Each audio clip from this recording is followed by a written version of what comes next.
Suma teológica, parte IA. Cuestión 99. Sobre la condición de la prole, el cuerpo. Ahora hay que tratar lo referente a la condición de la prole. 1. El cuerpo. 2. La justicia. 3. La ciencia. La cuestión referente al cuerpo plantea y exige respuesta a dos problemas. En el estado de inocencia, los niños, nada más ser engendrados, tenían o no tenían toda la perfección corporal en uso. Todos los nacidos, eran o no eran varones. Artículo 1. En el estado de inocencia, los niños, al nacer, tenían o no tenían toda la perfección corporal en uso. Lat. Objeciones por las que parece que en el estado de inocencia los niños nada más nacer disponían ya del uso de todos sus miembros. 1. Dice Agustín en el libro de Bapte, Parvuln, la debilidad corporal que vemos en los niños es fiel reflejo de su debilidad mental, pero en el estado de inocencia no habría debilidad mental. Por lo tanto, tampoco habría debilidad corporal en los niños. 2. Algunos animales, desde el momento que nacen, tienen el perfecto uso de sus miembros. Siendo el hombre superior a los animales, con mayor razón debe tener este dominio de sus miembros desde que nace. El no ser así parece consecuencia del pecado. 3. La imposibilidad de lograr algo que uno desea aflige. Si los niños no tuvieran el poder de mover los miembros, con frecuencia se encontrarían en tal situación. No pudiendo existir la aflicción antes del pecado, se sigue que entonces los niños moverían los miembros a su voluntad. Put. Hay proporción entre los defectos de la vejez y los de la niñez, como en el estado de inocencia no existían los defectos de la vejez, tampoco los de la niñez. Contra esto está el hecho de que todo lo engendrado, antes de perfeccionarse, es imperfecto. Como los niños en el estado de inocencia venían a la existencia por generación, se sigue que comenzaban siendo imperfectos en la talla y en fuerzas. Respondo, lo que sobrepasa la naturaleza, solo la fe lo alcanza. Lo que creemos, a la autoridad lo debemos. Por eso, en todas nuestras afirmaciones, debemos atender a la naturaleza de las cosas, menos en lo que ha sido transmitido por autoridad divina. ¿Qué es lo que sobrepasa la naturaleza?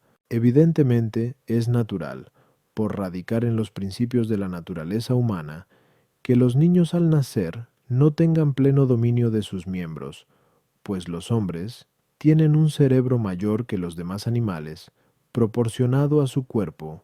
Por eso es natural que, debido a la alta humedad del cerebro infantil, los nervios, instrumentos del movimiento, no muevan con flexibilidad los miembros. Por otra parte, ningún católico duda de que Dios puede hacer que los niños desde su nacimiento tengan pleno dominio de sus miembros, pero consta por la autoridad de la Escritura, Ekel 7:30, que Dios hizo al hombre recto.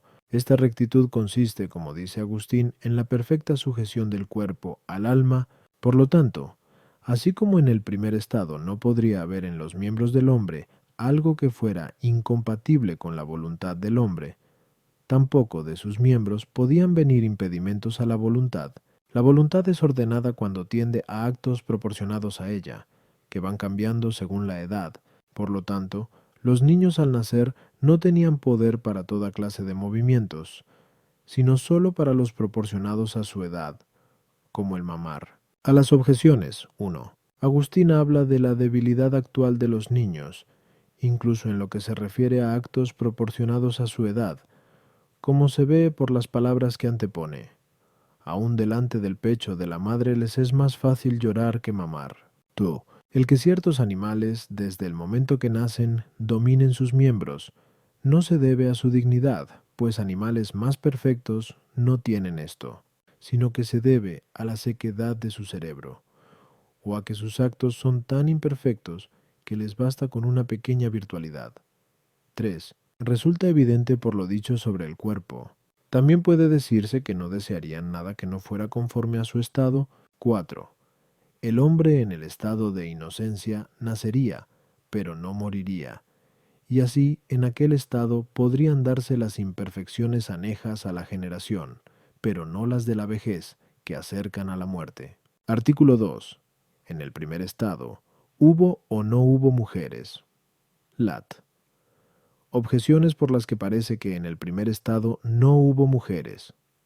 1. El filósofo en segundo Degenerat, Animal, dice, la mujer es un varón frustrado, como indicando que su aparición se debe a un defecto de la naturaleza, pero en aquel estado nada antinatural habría en la generación del hombre, por lo tanto no habrían nacido mujeres. Todo agente engendra algo semejante a sí mismo, a no ser que esté impedido por falta de capacidad o por indisposición en la materia. Ejemplo. Una pequeña llama no hace arder madera verde. En la generación, la virtud activa es del varón.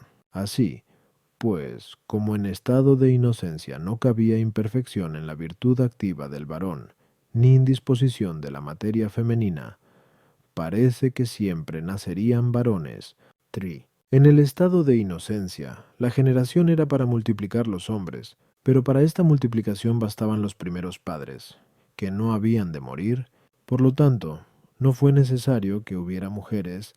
Contra esto, está el hecho de que la naturaleza engendraría del modo como la había creado Dios, pero Dios instituyó en la naturaleza humana al hombre y a la mujer, como se dice en Gen 1:27 y 2:22. Por lo tanto, también así habrían sido engendrados los nuevos seres. Respondo, nada de lo que se refiere a la perfección humana faltaba en aquel estado de inocencia. Así como a la perfección del universo contribuyen los diversos grados de cosas, así también la diversidad de sexos acrecienta la perfección de la naturaleza humana. Por lo tanto, en el estado de inocencia nacerían ambos sexos. A las objeciones 1. La mujer es varón frustrado porque no está dentro del proyecto de la naturaleza particular, pero sí de la universal, como dijimos anteriormente. Kiaondeno, 92 a 1. Tú. La generación de la mujer no proviene sólo del defecto de capacidad activa ni de indisposición de la materia, como se objeta, sino también de algo extrínseco, pues, como dice el filósofo en el libro de Animalibus, el viento septentrional favorece la generación masculina y el austral la femenina, a veces también por los pensamientos del alma, a los que fácilmente se adapta el cuerpo. Esto tenía gran probabilidad de ser así en el estado de inocencia, en el que el cuerpo estaba más sometido al alma. Esto es, el sexo en la prole lo establecería la voluntad del genitor. La prole sería engendrada con vida animal, y por consiguiente, con posibilidad de alimentarse y de engendrar. Por eso convenía que todos engendrasen, y no sólo los primeros padres. Para ello parece que fueron engendrados tantos hombres como